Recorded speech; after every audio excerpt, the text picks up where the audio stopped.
Yo yo yo, salut les turfeuses, salut les turfeurs, bienvenue pour un nouveau pronostic de Benoît Requin. Merci pour vos likes, pour vos commentaires, n'hésitez pas à vous abonner pour recevoir tous mes pronostics tous les jours et pour accéder à tous mes tickets pour la course du Quintet, rendez-vous directement en description de la vidéo.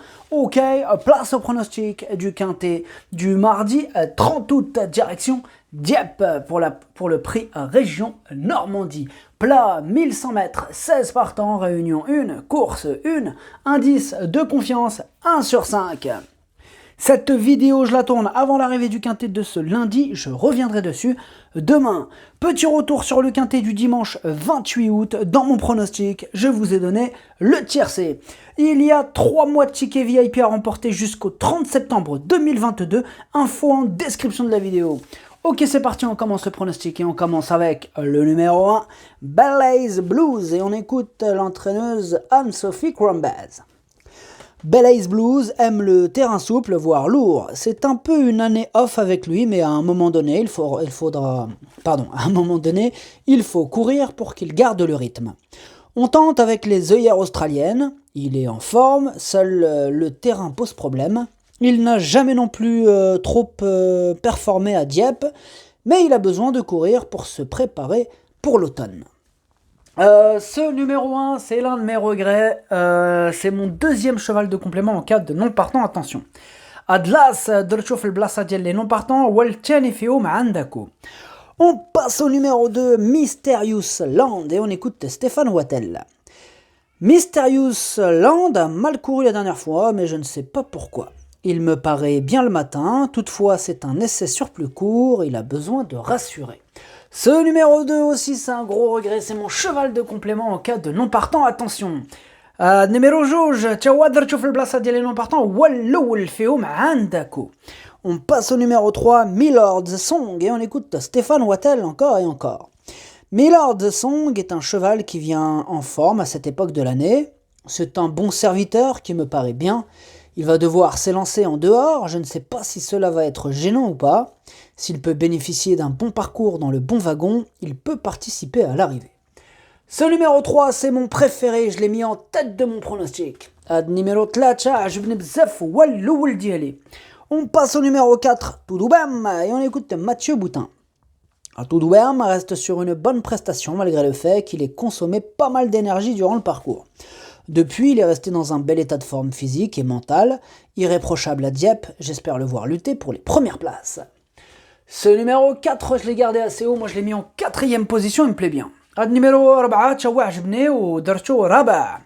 On passe au numéro 5, Mouba Aleg, et on écoute Jean-Vincent Tout. Mouba Aleg est bien connu à ce niveau car il va disputer son 11e événement. En dernier lieu, dans le grand handicap des sprinters, il s'est bien défendu, échouant de fort peu pour un meilleur classement. Compétitif à cette valeur, il convient de ne pas l'oublier au moment du choix, c'est un prétendant aux premières places. Ce numéro 5 me plaît beaucoup aussi, et je l'ai mis en 2e position. Numéro 5, Dak Sharfa, Dercho Tchani. On passe au numéro 6, Crew Dragon, et on écoute Andrew All-in-Shit. Crew Dragon est en bonne forme, il se plaise sur l'hippodrome de Dieppe, il peut certainement terminer dans les 5 premiers, mais on change de conditions de course, il est certainement mieux dans les pelotons moins fournis en partant, toutefois, sur sa forme actuelle, on ne peut l'éliminer. Eh oui, il est ouvert ce Quintet numéro 6, s'il est sur ma petite liste des possibles casseurs de tickets repérés, attention, il est à l'arrière de cette liste. Numéro 7, ما درتوش لاني عندكو يقدر يغرس شي تيكيات. On passe au numéro 7, Maris Picnic, et on écoute Mario Baratti. Maris Picnic est resté en bonne forme depuis sa dernière sortie. Le lot semble moins fort qu'en dernier lieu. Avec un bon déroulement de course, je pense qu'elle peut se placer. À cette valeur, il faudra bénéficier d'un parcours sur mesure pour envisager le succès. Ce numéro 7, sachez que c'est lui le 8e de mon pronostic. Numéro 7, Waltham Dieli. On passe au numéro 8, Chalgoda Diamond, et on écoute Romain Ledrenne d'Oleuse. Chalgoda Diamond a été malheureuse avec les places à la corde chaque fois qu'elle a couru des quintets. C'est le genre de course où l'on se rend compte qu'elle a le niveau, mais pas de marge de manœuvre. Toutefois, elle est régulière et avec un bon parcours, elle peut performer. Ce numéro 8, moi je l'ai gardé en 5e position. Numéro 8 درتو 5.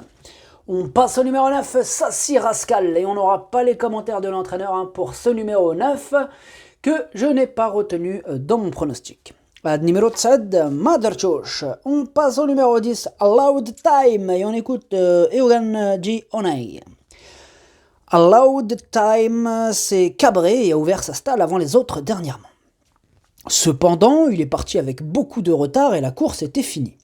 Il mérite un rachat car bien que pénalisé au poids, je le crois en mesure de bien se défendre dans un tel lot. Sa forme ne fait aucun doute à l'entraînement, une place n'est pas à exclure.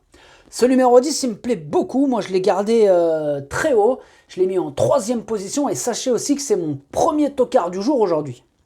Ad numéro 10 عجبني بزاف درتو ثالث والتوكر ديالي الاول اليوم. On passe au numéro 11, Pile ou Face, et on écoute Henri-Alex Pantal. Pile ou Face est un poulain qui est assez tendu. Si on arrive à le décontracter, cela peut le faire car il a prouvé qu'il avait des moyens. Tout va dépendre de son comportement, ce n'est pas un coup sûr, c'est du pile ou face. Ah, c'était la blague du jour d'Henri-Alex Pantal, c'est du pile ou face. Ah, effectivement que ce cheval c'est tout ou rien, c'est pile ou face, c'est tout ou rien. Hein. Bon, on va voir hein, comment ça va se passer. En tout cas, moi il m'a un petit peu saoulé là. Ça sera ni pile ni face, ça sera pas retenu. Je l'ai pas retenu moi ce numéro 11. Ad numéro 11, Maderchosh. On passe au numéro 12, Yellow Curry. On écoute Yann Lerner. Yellow Curry découvrait la catégorie des handicaps dernièrement et s'est très bien comporté. La pouliche est restée en forme et va s'essayer cette fois face aux aînés. La partie n'est pas gagnée d'avance, mais je pense qu'elle garde son mot à dire au moins pour les places, d'autant que sa valeur a été revue à la baisse de 2 livres. Ce numéro 12 non plus, je ne l'ai pas gardé dans mon pronostic. Par contre, lui, en revanche, il est quand même sur ma petite liste des possibles casseurs de tickets repérés. Il est pile au milieu sur cette liste et on va lui accorder une note de méfiance. Ad numéro 12, Maderchosh Leini عندك ويقدر يغرس شي تيكيات. On passe au numéro 13, De tes nouvelles, et on écoute Madame Gina Rarik. De tes nouvelles va affronter ses aînés. Sur ces distances, il n'y a pas trop le choix des engagements. Si elle court de la même manière qu'à Deauville, il lui faudrait un 1400 mètres. Là, il y aura encore 100 mètres de moins que la dernière fois.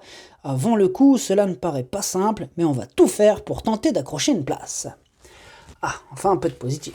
Moi, ce numéro 13, il me plaît bien. Hein. C'est mon 2e tocard du jour et je l'ai gardé en bout de combinaison. Ad numéro 13, عجبني والتوكر الثاني ديالي اليوم درتو 7. On passe au numéro 14, Fleur de Belaise, et on écoute Gavin Ernan. Fleur de Belaise a bien gagné la dernière fois à Deauville. Elle est très en forme, mais j'aurais préféré qu'il pleuve un peu. Elle va dans le bon terrain, mais pour gagner un quintet, qui plus est contre les vieux, qu'elle va affronter pour la première fois, il lui faudra un terrain plus profond. Ceci étant, elle a le droit d'être à l'arrivée. Moi, ce numéro 14, je ne l'ai pas retenu dans mon pronostic. Par contre, il est quand même en tête hein, sur ma petite liste des possibles casseurs de tickets repérés, donc attention quand même. Ad numéro 14, Maderchosh Leini عندك ويقدر يغرس وش تيكيات عندك. On passe au numéro 15, Alula, et on écoute Frédéric Ida. Alula vient de bien courir à Deauville il y a une quinzaine de jours. Elle est restée bien, la distance est un peu plus courte, mais cela ne devrait pas être gênant. Ce numéro 15, je l'ai gardé en bout de combinaison. Ad numéro 15, Dercho, Leini Dercho fait l'achar. On passe au numéro 16, Gamgoum, et on écoute Mario Offer. Gamgoum aurait été mieux en seconde épreuve, ce n'est pas simple pour lui ici, on verra bien. Ce numéro 16, moi je ne l'ai pas retenu dans mon pronostic, j'en ai fait passer d'autres en priorité. Ad numéro 16, Maderchosh. En revenant sur les numéros 16, en ce moment, il se la donne à grosse cote. Hein. Attention quand même. Juste parce que, voilà, des fois ça se suit. Le pronostic, ça donne 3, 5, 10, 4, 8, 15, 13. Merci d'avoir suivi cette vidéo. N'hésitez pas à vous abonner pour recevoir tous mes pronostics tous les jours. Et pour accéder à tous mes tickets pour la course du quintet, rendez-vous directement en description de la vidéo. Pour les 3 mois de tickets VIP offerts, il vous suffit de prendre le pack GoToFBO. Plus d'infos pareil en description de la vidéo. À jouer avec modération. Bonne chance. Chopez-le-moi. Ciao.